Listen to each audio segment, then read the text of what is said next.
Have you ever found yourself in the middle of a heated argument, feeling your emotions spiral out of control? You're not alone. Today, we're diving into 5 powerful ways to stay calm during conflicts and control your emotions. In the heat of the moment, arguments can feel overwhelming, like everything is stacking against you. Before you know it, you're caught up in a whirlwind of frustration. But here's the thing. Staying calm isn't something that just happens. It's a choice, and it's within your power. In this video, we'll explore practical strategies inspired by Stoicism. These techniques aren't about avoiding conflict or bottling up your feelings. They're about learning how to handle tough situations with a clear mind and a steady heart. There's no need for complicated hacks or deep meditations. Just a few small changes can make a huge difference in how you handle disagreements. Before we begin, please subscribe and tap the notification bell so you never miss out on more ways to improve your emotional control. Are you ready to take control of your reactions? Let's dive right in. Understand that staying calm is a choice. Arguments have a way of gripping you and pulling you into chaos before you even realize what's happening. Your heart races, your palms sweat, and your words spill out like a flood. In moments like this, it's easy to believe you're at the mercy of your emotions. But here's the truth. Staying calm might be your best option, but it isn't something that just happens. It's something you choose. Think of emotions during an argument like waves on an ocean.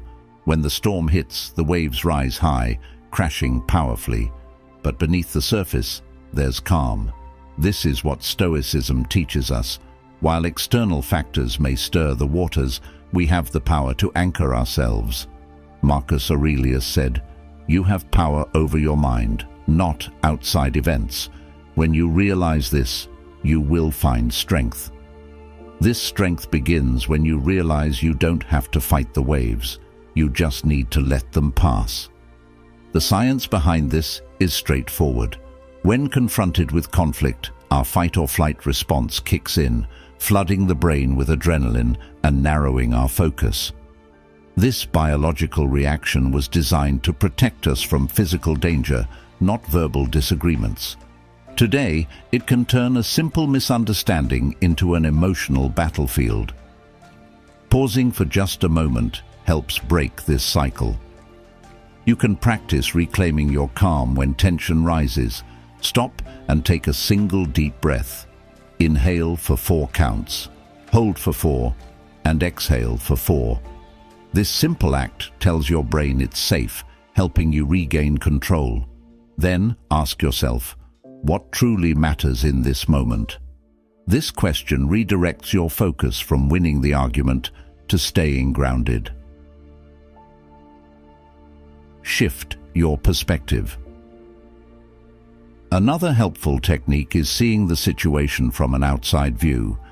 Imagine you're watching the argument from a distance, as though it were happening between 2 strangers. From this perspective, it's easier to see what's fueling the conflict and recognize that reacting impulsively will only make things worse. This gives you the power to respond thoughtfully, not emotionally. Staying calm is a choice, even in the heat of an argument. It's not about suppressing your feelings. It's about pausing long enough to let the storm pass. When you practice this pause, you'll start to see arguments less as threats and more as opportunities to strengthen your emotional control. After all, true control begins when you realize that, while you can't control the waves, you can always learn to surf. The power of listening over speaking. Arguments often feel like a contest to see who can speak the loudest or defend their point the quickest. But what if the secret to staying calm wasn't about speaking at all? What if the real power came from listening? Most of us don't realize this, but arguments escalate when both sides are too busy planning their next rebuttal instead of understanding the other person. Silence, when intentional, is not a weakness, it's a strategy. When emotions run high, the natural impulse is to interrupt or rush to defend yourself. It feels urgent, like if you don't speak right now, you'll lose ground. But here's the reality. Interrupting fuels the fire. It signals that you're not listening, which often makes the other person feel unheard and frustrated. Listening, on the other hand, does the opposite. It de-escalates tension, diffuses anger, and usually gives you insight into what the argument is actually about. Think of an argument as a dance. You can't move smoothly if you're too focused on anticipating your next step. Instead, you have to stay present and pay attention to your partner's rhythm. Listening works the same way.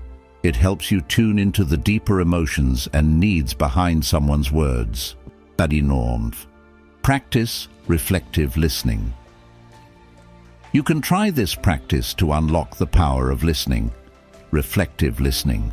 This means repeating or summarizing what the other person has said, not to mimic them, but to show you understand. For example, if someone says, "You never consider my opinion when we make decisions," resist the urge to jump in defensively. Instead, respond with something like, "It sounds like you feel I don't take your input seriously. Is that right?" This slight shift changes the tone of the conversation. It shows you're not just reacting, but genuinely trying to understand, which often softens the other person's stance. Control your body language. Another tool to help you listen better is to control your body language. Arguments aren't just about words, they're also about what your posture and gestures are communicating. Crossed arms, a raised voice, or even rolling your eyes can send the message that you're not open to hearing the other person. Instead, practice open body language. Uncross your arms, maintain soft eye contact, and nod occasionally to show you're engaged. These cues tell the other person that you're open to listening and understanding their perspective. Other people feel safe to express themselves, which often reduces their defensiveness. Stoicism teaches us the importance of controlling our impulses. Marcus Aurelius wrote, "Most of what we say and do is not essential.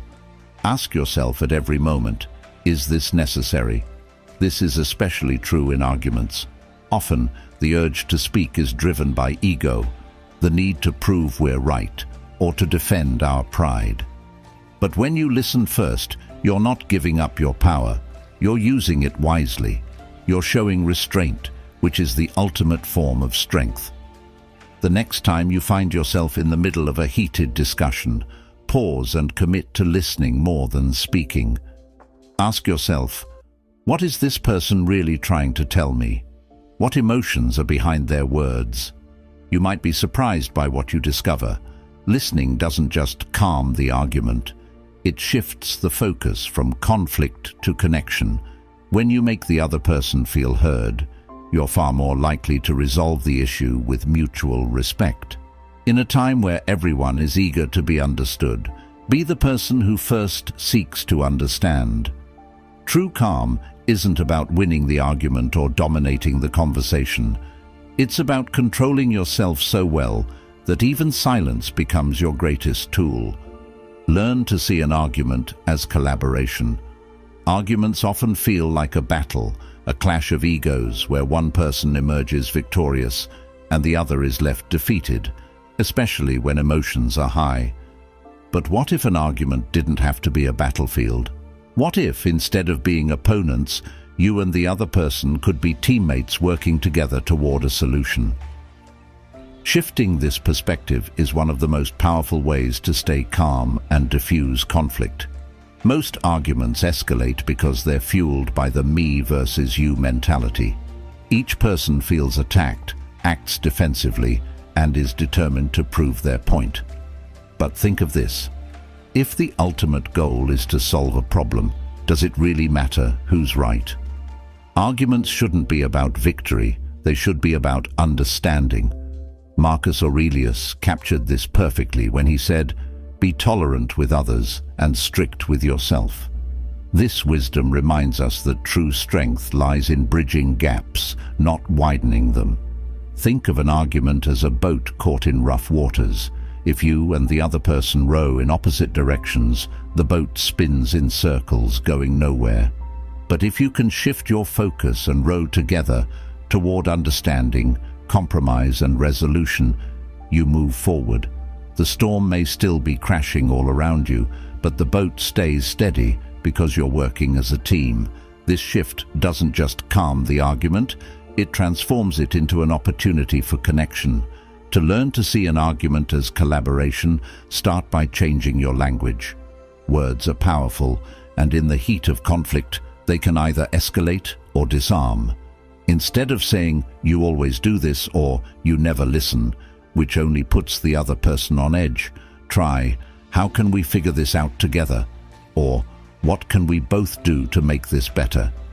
This shift from you to we may seem small, but it creates a sense of partnership instead of blame.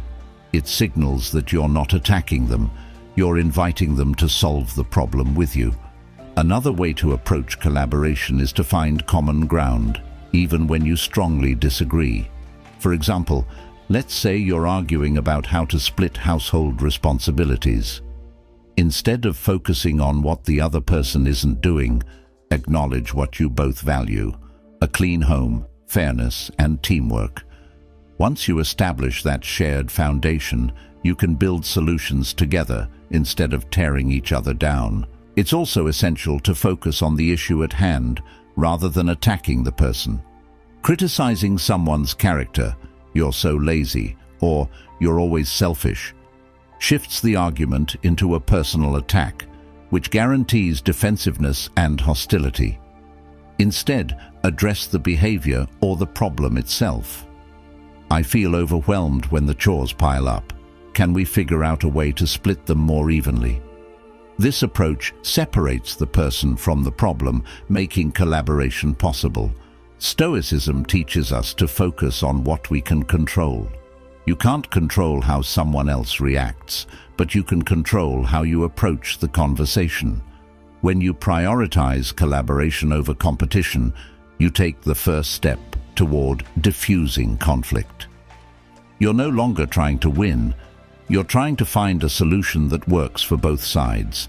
This mindset not only calms the argument, but also builds trust and strengthens relationships. Ask yourself during your next disagreement, am I trying to understand this person, or am I trying to prove them wrong? If it's the latter, take a moment to think. Remind yourself that arguments aren't about conquering the other person. They're about finding a way forward together. Collaboration doesn't mean giving up your values or staying silent when you disagree. It means bringing empathy and mutual respect into the conversation. When you learn to see an argument as collaboration, it transforms from a source of stress into a space for growth. You're no longer opponents on a battlefield, you're teammates rowing toward the same goal. In that change, you'll find calm, clarity, and solutions that honor both sides. Master your body to master your mind. Your body often tells the truth before your words do. A clenched jaw, raised shoulders, shallow breathing. These physical signs reveal that tension has taken over long before you notice it. In an argument, your body and mind are like two sides of the same coin. One feeds the other. If your body is tense, your mind will follow suit, amplifying anger or defensiveness. But the reverse is also true. When you calm your body, your mind begins to settle too. Think of your body as the steering wheel of your emotions. Arguments are like driving through a storm. If your grip tightens on the wheel or your foot slams the accelerator, the situation feels more dangerous than it is. But if you loosen your grip and slow your pace, suddenly the storm becomes manageable. Stoicism reminds us of the importance of controlling external reactions to maintain inner peace. As Marcus Aurelius put it, you have power over your mind, not outside events. Realize this, and you will find strength. Mastering your body is one of the most direct ways to exert this power. Start with your breath. It's the simplest, most effective tool to bring your body back to a state of calm. In the middle of an argument, when you feel the tension rising, try this.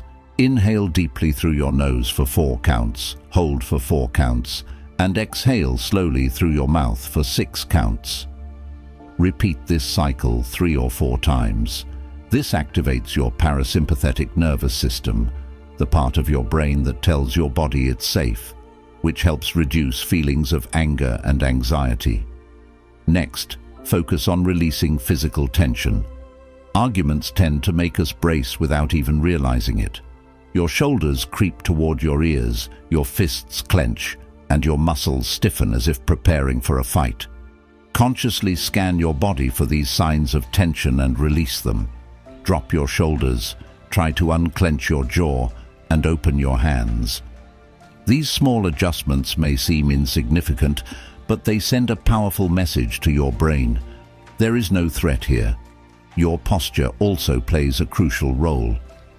Think about how you physically position yourself in arguments. Do you cross your arms defensively? Do you lean forward aggressively? Your posture communicates as much as your words do, and it can either escalate or de-escalate the situation. Try adopting an open, non-threatening stance. Keep your arms relaxed at your sides or rest them on a table. Sit or stand with an upright but soft posture, confident yet approachable. This not only helps calm your mind, but also signals to the other person that you're not a threat, which can help diffuse their defensiveness. It's important to also watch the tone of your voice. You might not think of it as part of your body, but your voice carries the emotional undercurrent of your words. A raised, sharp tone can trigger an equally hostile response, while a steady, measured tone encourages calm. If you feel your voice rising, consciously lower it and slow down your speech. The deliberate act of softening your tone can create a ripple effect, encouraging the other person to mirror your calmness. These physical adjustments, breathing deeply, releasing tension, adopting an open posture, and softening your tone, are small, practical steps, but their impact is profound. They work because they help you step out of the fight or flight mode that fuels arguments. When your body is relaxed, your mind is free to think clearly, listen actively, and respond thoughtfully. It's also worth practicing these techniques outside of arguments so they become second nature.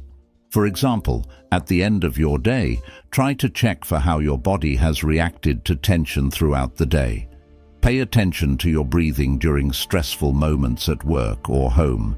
These habits build a foundation of calm that you can draw from when conflicts arise. Stoicism teaches us that true strength lies in self-control. Controlling your body might seem like a small piece of the puzzle, but it's foundational. By controlling your physical state, you create the conditions for emotional clarity. And when your mind is calm, you can face any argument with the grace and composure of someone who truly understands their own power. Let go of the need to win. Winning feels good, doesn't it? That rush of satisfaction when you prove your point or land the perfect comeback in an argument. It's tempting to aim for victory at all costs, especially when emotions are running high. But here's the hard truth. Winning an argument often comes at the expense of something far more valuable: peace, understanding, and connection. Most conflicts aren't about surface-level disagreements. They're driven by ego, the need to protect yourself, prove your worth, or avoid feeling wrong. The need to win can blind you to the bigger picture. Ask yourself, what's the cost of being right?